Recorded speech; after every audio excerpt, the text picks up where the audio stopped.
This is Runehammer.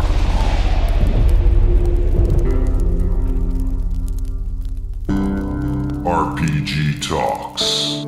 Design theory, Q&A, and counter methods, story building, DM deep thinking, and game building. It's all right here. So strap in, and may your dice roll high. Greetings, everybody. Welcome, and it's good to have you back on the show.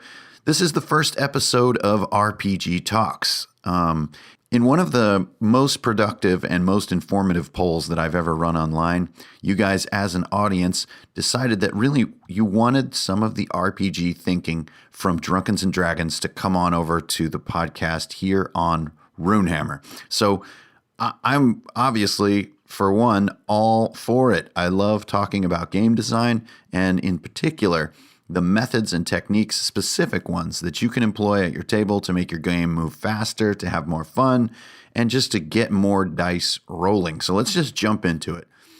To get things started with RPG Talks, I just wanted to introduce the show. So doing this podcast, we're going to do probably 2 per month or so, and we're going to cover all of the stuff that would normally be covered in some of my longer YouTube videos on Drunkards and Dragons. Now, those videos will still keep going, but it lets me focus YouTube into the visual element of what I do. And as far as the thought, word, written, design element, it's much easier and I think much clearer to delve into that stuff in the form of a podcast. So that's what RPG Talks is going to be. And this is the very first episode. So it's great to have you. Thanks everyone for supporting Runehammer on Patreon. I really appreciate it. You make it all possible. So let's just jump in, huh? Mailbag day. Let's go see what's in the mail today. So Mailbag Day is when I take 3 messages from my slew of messages that are coming my way and try to give you the best answer I can. And I just want to thank everyone for all the questions and comments that I get on Facebook and YouTube. There are tons of them. And this could be a great forum to take some of those most interesting ones and the ones that I think could help the most people and just give them in-depth answers rather than the often sort of curt or short form messaging that Facebook can lead to. So we've got 3 great questions today. The first one is basically a problem with low intelligence characters in a tabletop game. Now, it should be in the freedom of a player to create a low intelligence character.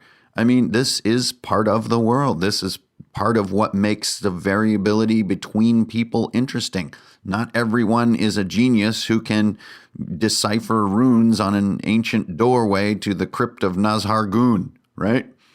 And so low intelligence can actually make a charming character. It can kind of focus their efforts elsewhere, and it can leave the smarts to other characters in the group. And there's numerous uses to have a low intelligence character in your group. But with this particular question that came my way, it's becoming a problem at their table, and it's dumbing down their game. So this low intelligence character, the player is using this low intelligence as a sort of an excuse to always be cracking wise, to kind of be, making fun of things, to be always looking for a chance to do a stupid thing as, comic relief or something. And this dungeon master who asked me this question is becoming pretty frustrated. Wondered what they could do to help the situation. This is not a game design situation. The player that is exhibiting this behavior is exhibiting just one form of tabletop bullying behavior. That any time that a player is using a character flaw or a character trait to disrupt the game, to make other players feel crummy, or to make the dungeon master feel crummy, to basically be a class clown or to be a sort of lazy bum who sits in the back. Bullies take many forms, but the first step is recognizing that that's what this is. Anytime someone is wanting to hog table time or take away the fun that another person is having. Blaming the traits that their character has is not a viable strategy. So what do you do? That's the real question, right? What do I do? I understand what's going on. Well, by acknowledging that this is sort of a destructive, interruptive, bully style behavior, I think you start to see some steps that you're going to want to try to take. So first of all, use the tribunal method. Tribunal is super valuable, and it's a very simple social structure to use. And this is just assemble your group away from the game table, maybe over a cheeseburger or a beer or coffee, and just open the table to say, hey, what do you guys like and what do you dislike about the game? Now, if this low intelligence problem doesn't come up, then it's up to you to have the honesty to bring it up and say, well, there's this one thing about this character. It's kind of bringing me down. It's kind of wrecking my fun a little bit. Is that bugging you guys? Because it's a little bit of a bummer. Nothing against you, Carl, or whatever the player's name is. But I just don't think maybe you intend it, and it's kind of wrecking my fun. Okay, and then you can talk it out. Okay, that's the first step, and that's the easy one. If that doesn't work, then you're getting into some more difficult social terrain. And that could involve two common techniques out there, negotiator techniques. One is diffusion and the other is privacy.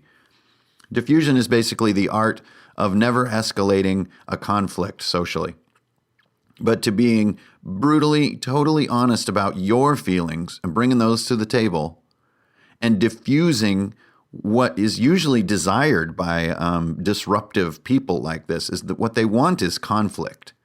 They actually want the attention involved with their disruption. And you can often diffuse it by accepting it, opening up about it, getting it out right on the table in front.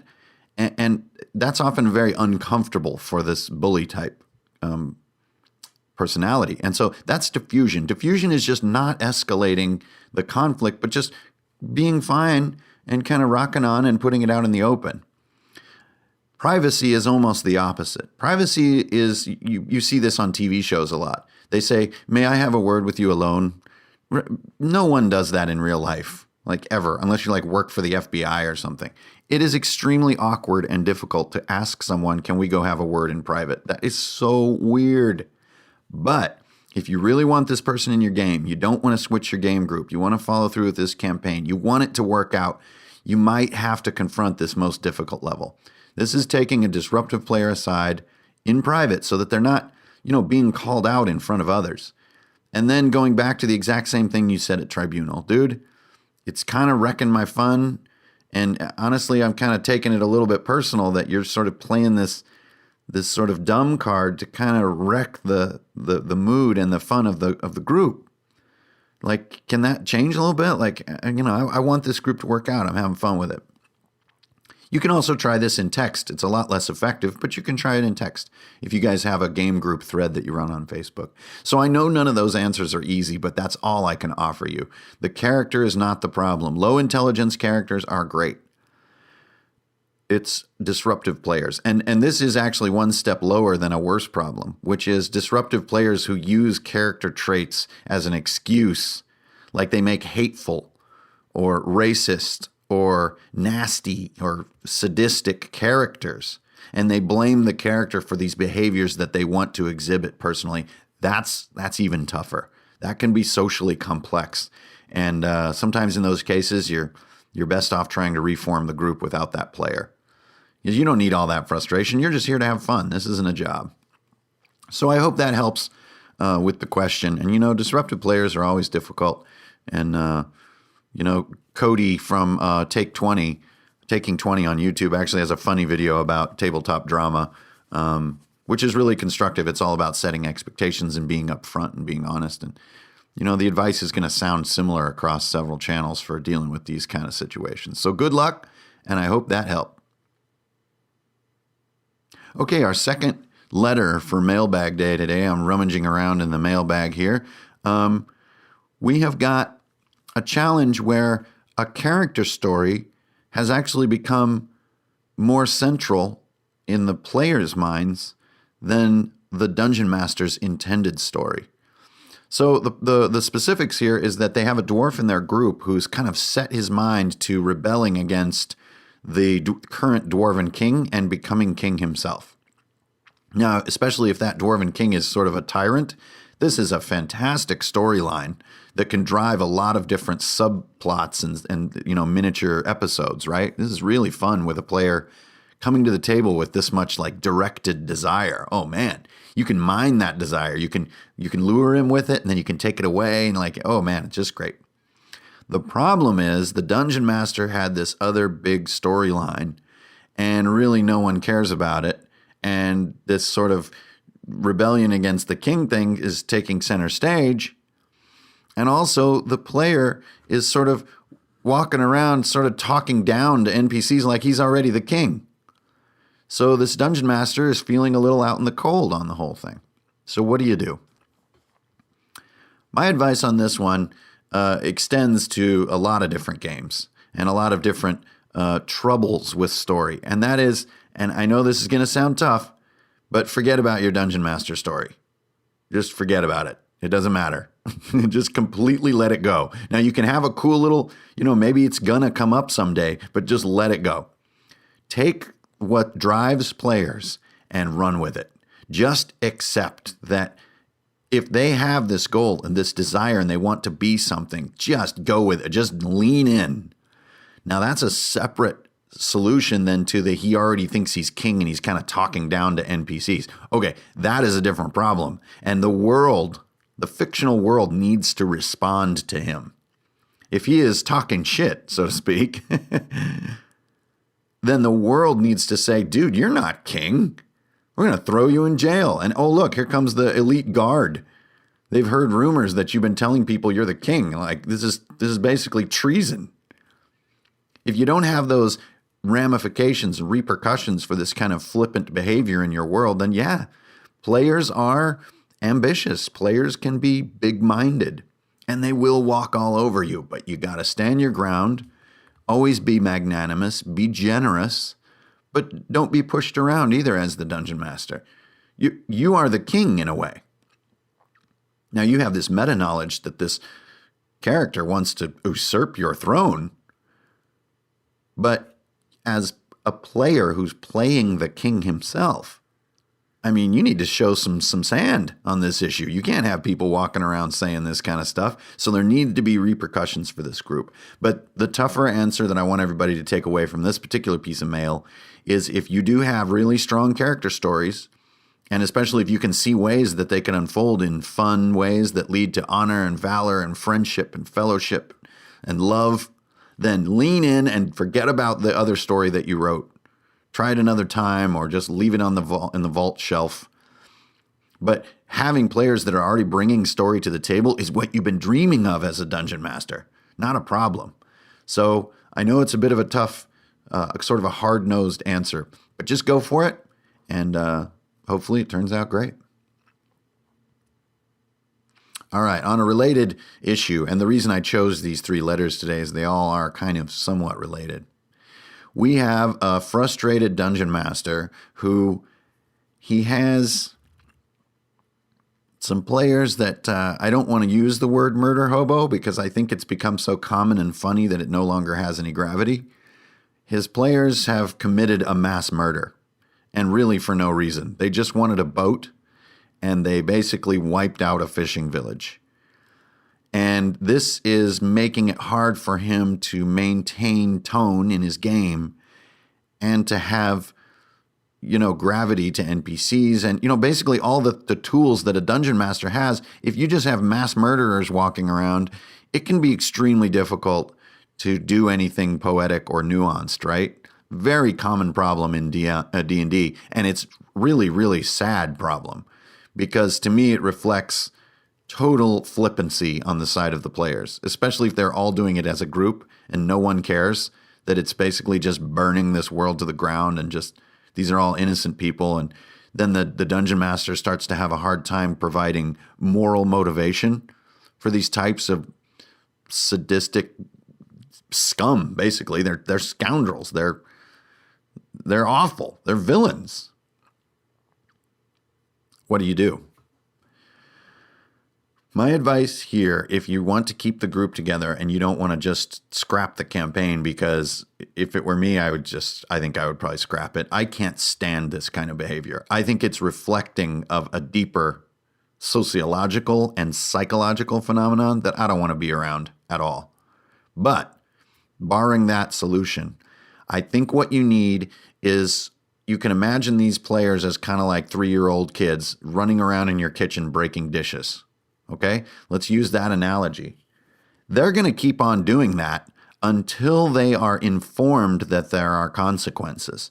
So this 3-year-old kid, if every time he breaks a dish, he has to go sit in his room by himself for half an hour, well, very quickly they're going to change. Now, that is a substitute for true morality. But if you're not even getting an inkling of morality, you're going to have to accept a substitute as a starting point. So this is my advice, is you have to put ramifications on these heinous acts. So these guys decimated a fishing village, right? They killed all these innocent people who are just trying to make a living by this lake. There is an avenger. And the avenger is sent by the king or by royalty or even by heaven itself to avenge these innocent souls. And this dude or group is nasty. I'm talking 10 times the level of the players, with an arsenal of spells and different immunities and anti-magic field. And this guy brings it. Now, it's not just you just got killed by a story hook. Don't do that. That's not cool. You have to play within the rules. But you can make a monster who is sent by the souls of these innocent people that were slain to lay low the characters. And that means destroy their gear and kill or jail them. Probably jail them. Killing them ends the story, and that's not that fun, right? So he's here to jail them and destroy their equipment. But when you roll up with this Avenger, you have to be firm and have a very bright heart. So you still got to, these are your friends, remember. You still have to love the game and the fun of the Avenger. But as a game designer, you are dropping the Dark Souls hammer on these guys.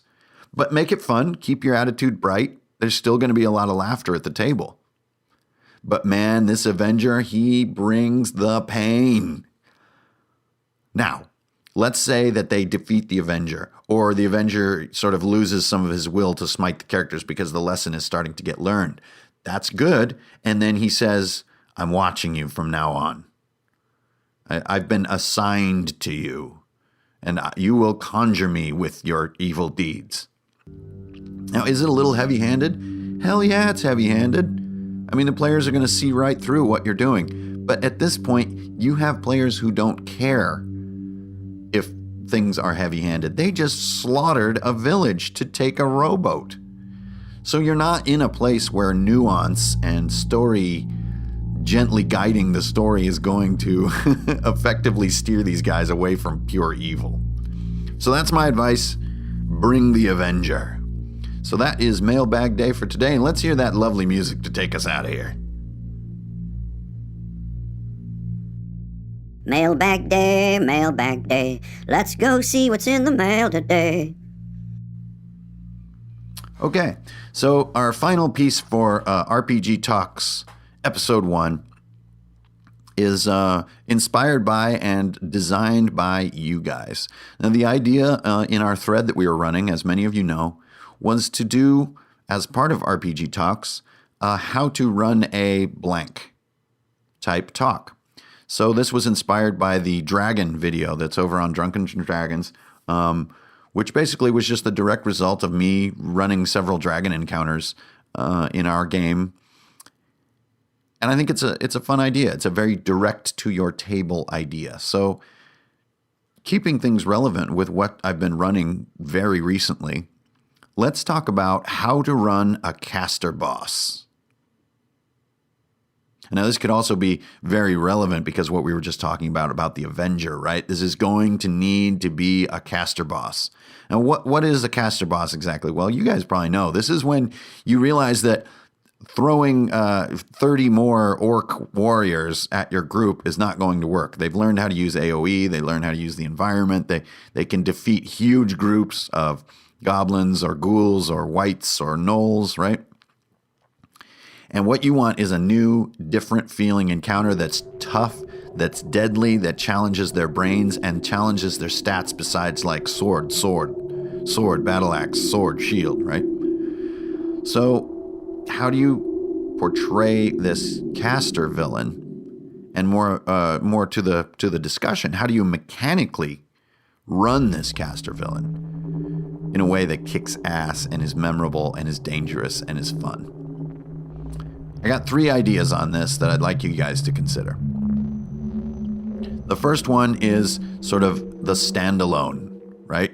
There's not 20 of these guys, there's 1. And this is exciting for the encounter. 2 is lots of movement. You've got to have a lot of movement. Tank and spank on a caster is not fun. It's not really much fun on anything, much less a caster. And then finally, flexible magic. Keep your magic flexible. And this is probably my biggest piece of advice, is this flexible magic tip. So let's get through the easier ones first. All right, the standalone. When they meet this enemy, he is up on a rocky promontory or crag. He's in a ruined fortress. He's in a sanctum sanctorum, right? And this tone is important because it's kind of like, oh, this is just one dude. That's the tone you want to create. We've fought armies before. This is just one guy. What's the big deal?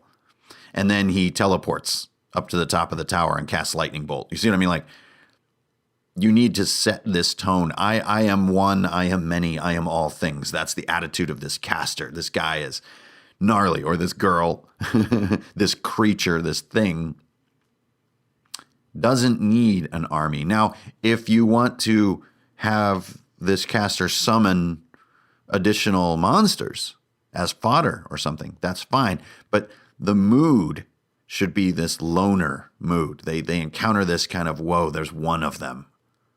Now, a smarter player will be like, this is bad. This is bad. There's only one of them. This is not good, right? And so you want to bring that tone. Okay, so try that. And it's going to make your life easier, too, to just have the one. You can focus. Okay, I need to keep this guy from dying, right? I need to keep him moving so they can't pin him down. I need to make sure that he has maybe 2 or even 3 actions per turn so he can take on a whole group.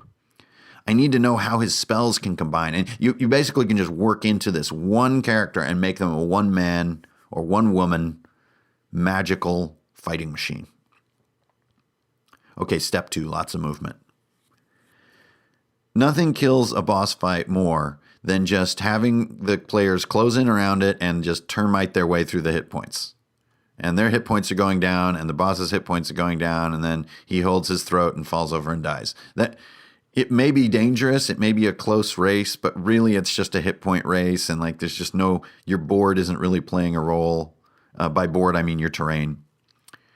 So you want movement happening. So make sure when you're designing this guy that this mage villain can blip, can teleport, can translocate. Maybe he uses runes on the ground, and at those locations he could appear at any one of these locations. Maybe he can self-clone and only one of them is real, and that's how he moves. Maybe he's just insanely fast. Maybe he can fly, and flying makes it hard to pin him down. Either way, you want to move your characters around the board. Another way to do it is to plant bombs. So if your caster can plant bombs, this will cause everyone to run away and move. Then he can go to a new location, plant a bomb there, everyone has to run away, and repeat. Another one with flight is if your caster villain can fly up completely out of range, but sort of like Vermithrax in Dragon Slayer. He goes up, there's sort of a pause of tension, and a few moments later he comes thundering back down on the attack. And how long is that gap? And can the players learn the sort of the pattern so that they can be ready for his next sort of swoop, quote unquote? This is very common in dragon battles. So the movement just keeps your players jumping around the board. That's the key. You can do it in numerous ways. But remember, this villain can break a lot of rules, and it's okay. This villain kind of blows the characters' minds of what's possible in this world, including things like teleportation. Finally, the most fascinating aspect of designing and running your caster villain is going to be exactly how you use and execute his arsenal of spells in battle. Now, my advice goes right into episode 2 of RPG Talks, which is all about making spells easier to use in play. But basically, what you're going to need is a nice big group of spells. You don't want to be doing the same 2 or 3 spells over and over because it starts to become very unbelievable. It starts to feel very weird, you know? Magic missile, magic missile, magic missile, magic missile. Just like, this is, I don't know. So it's more like if you have 8 spells, you get 1 or 2 uses each.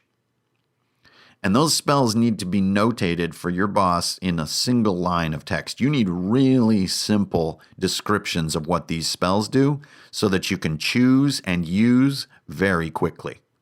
You don't want to slow the game down with your caster boss. And remember, he might have 3 actions per turn, so you're casting 3 spells sometimes. Teleport, Arcane Bomb, and Lightning Bolt. Right? Then teleport, Fireball, and Concussive Wave. Then teleport, Dominate Monster, and Concussive Wave. You see what I'm saying? And you can even write those flows down if you don't want to decide on the fly during your game. But I advise that you do it on the fly because you never know what players are going to do, and you want to use those spells to effect. You want to knock players off cliffs. You want to trap players in corners with a bomb. You want to lightning bolt characters with metal armor. You want to use things to their fullest. Remember, this is a boss. Be merciless with how your magic combines. Another one could be spike. If we're talking 5e, could be spike growth and teleport out. So he leaves an area of spikes behind. He teleports. Then they need to run to go fight him. And if you guys know about spike growth, it's like a cheese grater. When you move across it, you take a bunch of damage. So he's kiting the players. And kiting players with a boss is not a simple thing to execute as a dungeon master. But if you're ruthless, and if you look to the spells as your guide for the theme and the flow of how the fight's going to go, you'll find it easier to come up with some of these power strategies, especially if you don't use all your time looking up spells. Just invent them. Looking up spells is for players. You're a dungeon master. You can invent spells that fit your character. I mean, look at like the Witch King of Angmar or Gandalf, right? They have these kind of crazy kind of spells and magic powers that don't really fit what the other characters are limited to. And that makes it cool. So through making this sort of more simple, more flexible, easy to use magic system, not worrying about slots and charges and all this kind of stuff, you can rip through it quicker, and the fun is going to be where it should be, which is on player turns. And just be deadly. Don't hold back. Just go for it. So I hope that helps with how to run A. If you guys want to see some examples of spellcaster bosses on my YouTube channel, you can always look for the final boss encounter in the Moloch series. Also, I did have some spell casting with my Twin Dragons battle, and then the huge one, which was Anvil Tower. That was where they battled Soth, the character from Dungeons & Dragons, who was actually one of the few monsters that my party, that particular party, ever fled from in the entire campaign. I think they were about level 8, and they just had to flee. And that had never happened before. So in my mind, that was a fun outcome because our escape what was so exciting. It wasn't just killing him or just being killed by him. It was the action and the excitement of the escape was really cool. So I hope that helps if you're designing your next caster boss. And we're coming up here on the end of RPG Talks episode 1. So thanks everybody for tuning in. It's really fun to bring this kind of thinking on over to Patreon. Thank you so much for your support. You make my lifestyle as an RPG storyteller possible. And thanks from the bottom of my hiznart. So I'll see you on the internet, guys. And until next time, you've been listening to Runehammer.